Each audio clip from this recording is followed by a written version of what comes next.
नमस्कार, आप देख रहे हैं अपना बिहार। आपके साथ मैं हूं शिप्रा झा और बुलेटिन की शुरुआत बड़ी खबर के साथ करेंगे। सूत्रों के हवाले से आपको इस वक्त की बड़ी खबर बता दें। ट्रांसफर पोस्टिंग को लेकर कल होगी ट्रेनिंग। सभी 16 सदस्यीय अधिकारियों की टीम प्रशिक्षण लेगी और कल से ही प्रशिक्षण के बाद स्क्रूटनी भी शुरू हो जाएगी। सॉफ्टवेयर से ही सभी की स्क्रूटनी होगी। फर्स्ट फेज का 20 फरवरी तक ट्रांसफर लिस्ट जारी करने का लक्ष्य रखा गया है। 16 अधिकारियों को स्क्रूटनी का जिम्मा मिला है और आपको बता दें कि फर्स्ट फेज खत्म होने के बाद सेकेंड फेज की स्क्रूटनी भी शुरू कर दी जाएगी। 31 मार्च तक सभी फेज के शिक्षकों के ट्रांसफर का लक्ष्य शिक्षा विभाग की तरफ से रखा गया है। कुल 1,90,000 आवेदन मिले हैं। तो बड़ी खबर आपको पटना से बता रहे हैं। सूत्रों के हवाले से बड़ी जानकारी। कल से ट्रेनिंग की शुरुआत होने वाली है। 16 सदस्यीय टीम प्रशिक्षण लेगी और आपको बता दें कि सॉफ्टवेयर से ही सभी की स्क्रूटनी की जाएगी। न्यूज़ 18 संवाददाता रजनीश कुमार अधिक जानकारी के साथ जुड़ गए। रजनीश, इंतजार अब खत्म होने वाला है। बिल्कुल, देखिए जिस प्रकार से 16 सदस्यीय टीम गठित की गई है और बतौर उनको ये जिम्मा भी दिया गया है कि तमाम जो आवेदन आए हुए हैं 1,90,000 जितने बीपीएससी भी है और जो सक्षमता पास विशिष्ट टीचर हैं वो भी शामिल हैं। तो कुल मिलाकर सभी की स्क्रूटनी होगी और कल से सभी को ट्रेनिंग मिलेगी और उसके बाद सीधे स्क्रूटनी के बाद इन लोगों की पोस्टिंग की तैयारी होगी। फर्स्ट फेज माना जा रहा है कि 20 फरवरी तक पूरा कर लिया जाएगा। रजनीश, क्या कुछ कहना है लोगों का जो आवेदन दिए हैं? क्या उनसे आपकी बातचीत हो पाई? किस तरीके से देख रहे हैं इसको? देखिए, जो शिक्षक हैं वो लगातार इंतजार में हैं और शिक्षक यही कह रहे हैं कि जब तक ट्रांसफर पूरा हो नहीं जाएगा तब तक विश्वास नहीं होगा। यानी कई डेट जो है अब तक दिए गए हैं, ऐसे में शिक्षक पूरी तरह से व्याकुल हैं और 300-400 किलोमीटर उनकी पोस्टिंग हो चुकी है। ऐसे में अपना घर जो है हर किसी को ये लग रहा है कि अब कब अपने घर लौटेंगे। तो कुल मिलाकर ये तैयारी शुरू हो गई है। माना ये जा रहा है कि फरवरी में ये तमाम जो रिहर्सल है उसका परिणाम भी देखने को मिलेगा और जिसकी कल से शुरुआत हो रही है। कल ट्रेनिंग के साथ स्क्रूटनी का काम शुरू हो जाएगा और फर्स्ट फेज जो कैंसर पीड़ित हैं, दिव्यांग हैं, विडो जो टीचर हैं, इसके साथ साथ जो लीवर या बाकी किडनी वाले मरीज हैं उनकी लिस्ट जो है पहले फेज की जारी होगी। उसके बाद जो पति पत्नी वाले हैं जिनका ट्रांसफर होना है दूसरे फेज में उनकी स्क्रूटनी होगी और फिर माना ये जा रहा है कि 10 मार्च से पहले सेकेंड फेज का भी काम पूरा होगा और 31 मार्च तक पूरे ट्रांसफर प्रक्रिया को खत्म करने की तैयारी है। तो एससीएस सिद्धार्थ ने कहा है कि कल फिर से बैठक होगी और बैठक के बाद ट्रेनिंग की शुरुआत होगी और तमाम चीजों की हाई लेवल एक मॉनिटरिंग की जाएगी और जिसको लेकर कहीं से भी कोई खरीद फरोख्त या फिर सेटिंग गेटिंग का खेल नहीं हो, इसको लेकर फुल प्रूफ सिस्टम बनाए गए हैं और जिसकी 16 सदस्यीय जो कमेटी बनी है उनको जिम्मा दिया गया है और उसके साथ साथ 1,90,000 जो आवेदन है उनको धीरे धीरे बारी बारी से ट्रांसफर करना है। ठीक है रजनीश, आप इस खबर पर नजर बनाए रखिए। शुक्रिया इस अपडेट के लिए। और इसी बीच आपको गोपालगंज से बड़ी खबर बताते हैं, जहां जुड़वा बहनों की गला दबाकर हत्या की खबर मिल रही है। सरसों की खेत में दोनों बच्चियों का शव मिला है। पढ़ाई के बाद घर लौटने के दौरान हत्या कर दी गई। थावे थाना के मठ गौतम गांव की घटना है। मन्नू सिंह की दोनों बेटियों की हत्या। इस पर और अधिक जानकारी दे रहे हैं न्यूज़ 18 संवाददाता गोविंद कुमार।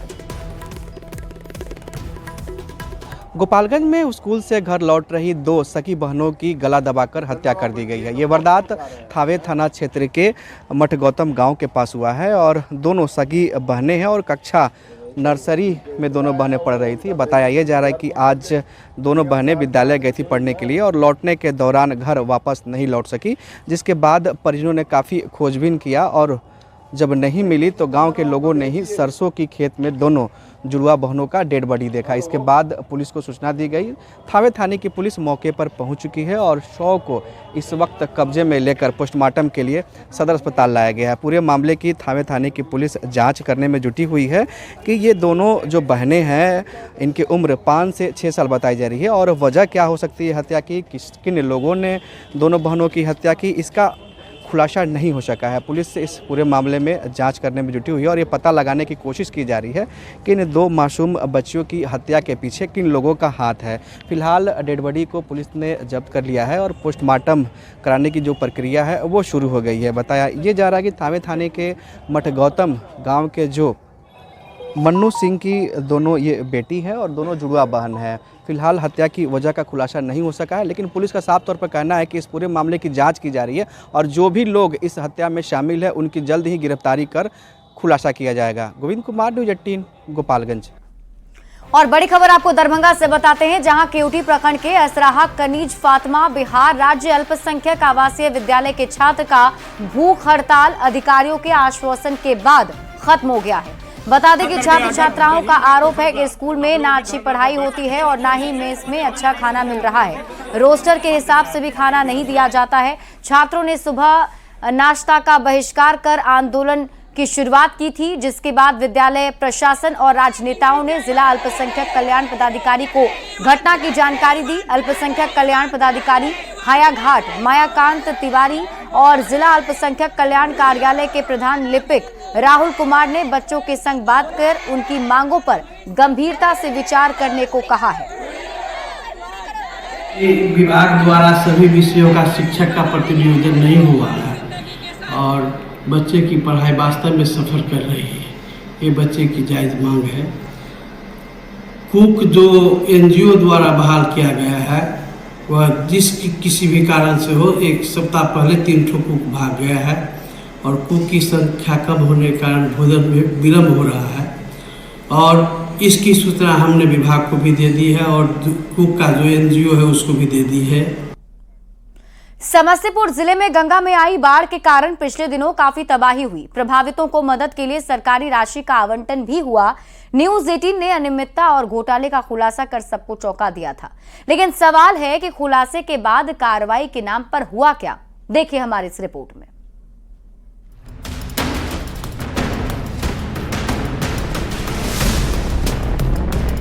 समस्तीपुर जिला, जहां से गंगा गुजरती है, वही गंगा जब शांत होती है तो वरदान है और इसी गंगा में जब बाढ़ आ जाती है तो ये लोगों के आशियाने को पल भर में तबाह कर देती है। बाढ़ का दंश इस इलाके के लोग झेलते रहते हैं, लेकिन बर्बादी के बाद राहत की आस लगाए इन लोगों के उसी राहत राशि पर बिचौलिए कैसे डाका डालते हैं, इस खबर को जानकर आप हैरान रह जाएंगे। बाढ़ राहत राशि में घोटाला, जी हाँ, ये खबर जैसे ही सामने आई सब हैरान रह गए।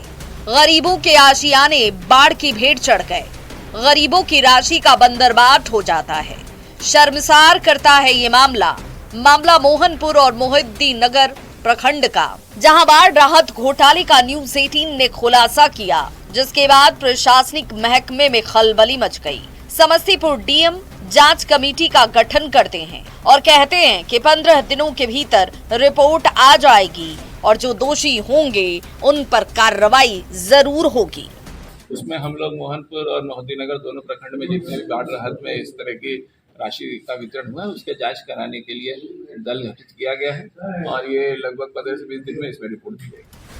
चौंकाने वाली बात तो ये कि जिन इलाकों में बाढ़ आई ही नहीं, वहां के लोगों के खाते में बाढ़ राहत के 7-7 हजार की राशि का पहुंच जाना, बिचौलियों का बड़ा खेल सामने आ जाना।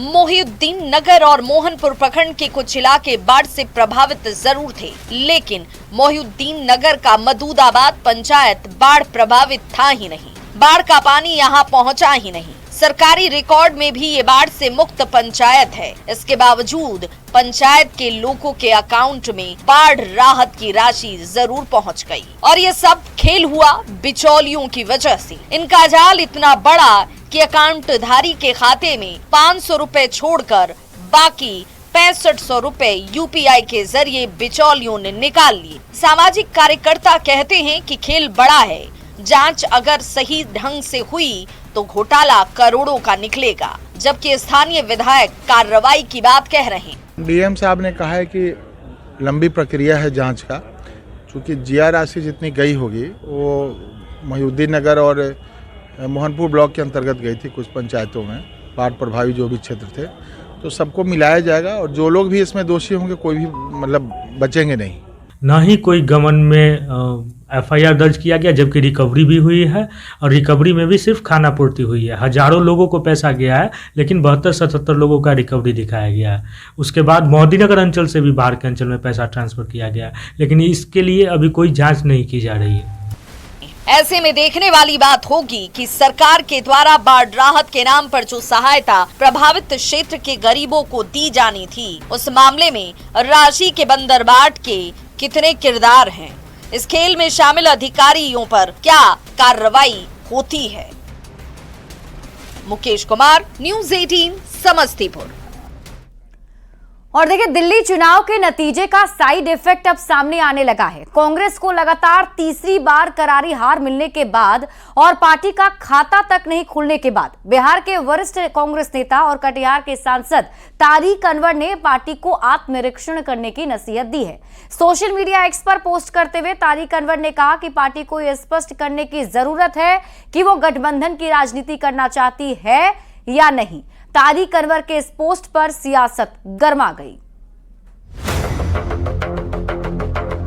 बिहार में भी ये कांग्रेस ही है जो जातिवाद का जहर फैलाकर अपनी सहयोगी आरजेडी का जो पेटेंट है उसी जमीन को खाने में जुट गई है। 8 फरवरी को ही दिल्ली में मिली बड़ी जीत के बाद बीजेपी मुख्यालय में प्रधानमंत्री मोदी ने ये बातें कही थी। बिहार को लेकर कांग्रेस की क्या सोच है, आरजेडी को लेकर कांग्रेस क्या कर रही है, ये बातें पीएम मोदी ने बड़ी ही बेबाकी के साथ कही थी। अब दिल्ली चुनाव के रिजल्ट का बिहार में भी साइड इफेक्ट देखने को मिल रहा है। कांग्रेस के वरिष्ठ नेता और कटिहार से सांसद तारिक अनवर ने अपनी ही पार्टी से सवाल पूछते हुए अपने सोशल मीडिया अकाउंट एक्स पर पोस्ट किया। लिखा, कांग्रेस को राजनीतिक रणनीति को स्पष्ट करने की जरूरत है। गठबंधन में रहना है या अकेले तय करें। पार्टी के संगठन में मूलभूत परिवर्तन करना भी जरूरी है। कांग्रेस सांसद ने अपनी ही पार्टी संगठन में मूलभूत परिवर्तन करने की मांग की, जिस पर सियासत गर्मा गई। सत्ताधारी दलों के नेता महागठबंधन पर निशाना साध रहे हैं, तो वहीं विपक्षी दलों के नेता सधे हुए अंदाज में जवाब दे रहे हैं। कांग्रेस के युवराज को गोद में खिलाने वाले तारिक साहब संगठन को लेकर नाराज हैं। अगर उनका मन राष्ट्रवाद और राष्ट्रवादी पार्टी के साथ है तो स्वागत है भाजपा में उनका। सोशल मीडिया प्लेटफॉर्म एक्स पर कटिहार से कांग्रेस के सांसद तारिक अनवर साहब का पोस्ट कांग्रेस पार्टी की बदहाली बताने के लिए काफी है। बिहार में राष्ट्रीय जनता दल ने कांग्रेस पार्टी का बुरा हश्र कर रखा है। उनका ट्वीट जरूर राजनीतिक रूप से चर्चा का विषय है, परंतु तारिक साहब जब भी चाहते हैं तो अपनी भावना से राष्ट्रीय नेतृत्व को अवगत करा देते हैं। वो कांग्रेस पार्टी ही बता सकती है कि उन्होंने किस संदर्भों में अपनी बातें कही हैं। दिल्ली चुनाव परिणाम के बाद विरोधी खेमे में खलबली मची है। कांग्रेस पर मोदी के प्रहार के बाद पार्टी के ही नेता कांग्रेस पर सवाल खड़े कर रहे हैं, जो ये बताता है कि महागठबंधन में सब कुछ ठीक होने का दावा बिल्कुल सही नहीं है। बिहार में अगले कुछ महीने बाद ही विधानसभा के चुनाव होने हैं। ऐसे में तारिक अनवर के पोस्ट ने सियासी आग में घी डालने का काम कर दिया है। न्यूज़ 18 के लिए पटना से संजय कुमार की रिपोर्ट। और प्रधानमंत्री नरेंद्र मोदी 24 फरवरी को बिहार के भागलपुर दौरे पर रहेंगे और इस दौरान प्रधानमंत्री कई सौगात भी देंगे। साथ ही देश के किसानों को किसान सम्मान निधि की 19वीं किस्त जारी करेंगे। डिप्टी सीएम सम्राट चौधरी ने कहा है कि सभी मंत्री और पूरा एनडीए मिलकर प्रधानमंत्री नरेंद्र मोदी का स्वागत करेंगे। उन्होंने कहा कि यह पहला अवसर होगा जब देश के किसानों को पीएम बिहार की धरती से किसान सम्मान निधि की राशि जारी करेंगे। 24 तारीख को आ रहे हैं। नीचे करो और उसकी तैयारी की बैठक हमारे संगठन के लोग और माननीय मंत्री लोग इसमें लगेंगे।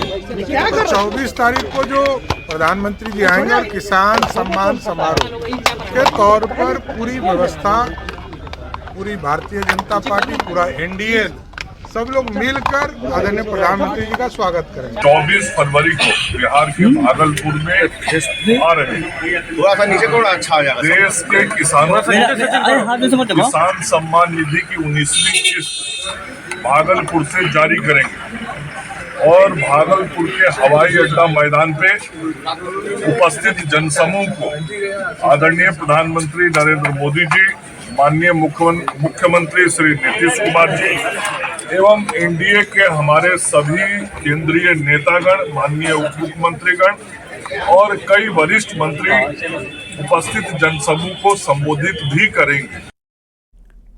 हार्ट अटैक वर्तमान समय में आम जीवन की एक आम समस्या बन गई है और हर साल हजारों लोग इसके शिकार हो रहे हैं। जानकारी के अभाव में लोग एक दूसरे की मदद भी नहीं कर पा रहे, जिससे कि राह चलते भी लोगों की जान जा रही है। लेकिन अब इसको लेकर बेगूसराय के समाज सेवी पत्रकार अभिरंजन कुमार ने एक मुहिम शुरू की है, जिसकी बदौलत आम लोगों को सीपीआर की ट्रेनिंग दी जा रही है, जिससे कि राह चलते यदि कोई पीड़ित व्यक्ति हार्ट अटैक से परेशान हो तो लोग उसकी मदद कर सके। मानवता के लिए ये धर्म के साथ साथ एक सामाजिक जागरूकता भी होगी। बता दें कि पत्रकार अभिरंजन कुमार के पिता की मौत 2 साल पहले हार्ट अटैक से हो गई थी और अपने साथियों के साथ रहते हुए भी जानकारी के अभाव में लोग उनकी मदद नहीं कर सके थे। आईजीएमएस के डॉक्टर ने अभिरंजन कुमार के इस पहल की प्रशंसा भी की है।